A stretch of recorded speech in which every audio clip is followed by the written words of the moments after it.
સમાચારમાં આગળ વાત કરીશું વડોદરાથી। વડોદરા જિલ્લાના અણધડ ગામે પાર્કિંગના નામે ભક્તો સાથે ઉઘાડી લૂંટ ચાલી રહી હોવાના ગંભીર આક્ષેપો સામે આવ્યા છે।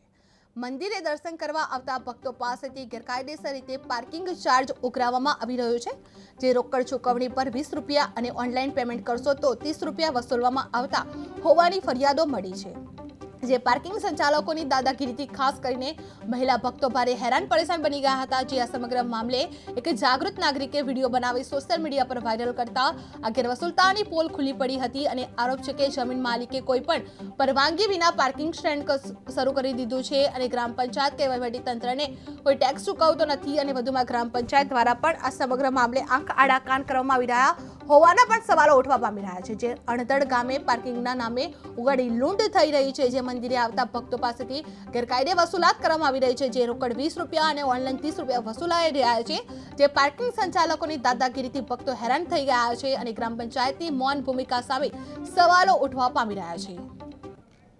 વાત કરીશું વડોદરાથી। વડોદરા એરપોર્ટ પર ફ્લાઇટ રદ થવાનો સિલસિલો હજુ પણ યથાવત જોવા મળી રહ્યો છે। દિલ્હીમાં ગાઢ ધુમ્મસ અને ખરાબ હવામાનની અસરને કારણે એર ઇન્ડિયા અને ઇન્ડિગોની અનેક ફ્લાઇટ્સ રદ કરવામાં આવી રહી છે, જેમાં ખાસ કરીને દિલ્હી વડોદરા રૂટની ઇન્ડિગોની 6E5066 અને 6E6662 ફ્લાઇટ્સ રદ થતાં મુસાફરો મુશ્કેલીમાં મુકાઈ ગયા છે। જે વડોદરાથી દિલ્હી જવા માટે એરપોર્ટ પર પહોંચેલા મુસાફરો ફ્લાઇટ રદ થતા અટવાયા હતા। પરિસ્થિતિને ધ્યાને લઈ એરલાઇન્સ દ્વારા મુસાફરોને વૈકલ્પિક ફ્લાઇટ અથવા સંપૂર્ણ રિફંડ આપવાની જાહેરાત કરવામાં આવી હતી। તેમ છતાં વારંવાર ફ્લાઇટ રદ થવાથી મુસાફરોમાં ભારે નારાજગી જોવા મળી હતી। જે વડોદરા એરપોર્ટ પર ફ્લાઇટ રદનો સિલસિલો યથાવત જોવા મળ્યો છે। દિલ્હી ધુમ્મસની અસરના કારણે વડોદરા સુધી દિલ્હી વડોદરા ઇન્ડિગો ફ્લાઇટ રદ કરવામાં આવી છે। જે એરપોર્ટ પર મુસાફરો અટવાયા હતા, એરલાઇન્સને રિફંડની માંગણી કરવામાં આવી છે અને વૈકલ્પિક ફ્લાઇટની જાહેરાત કરવામાં આવી છે।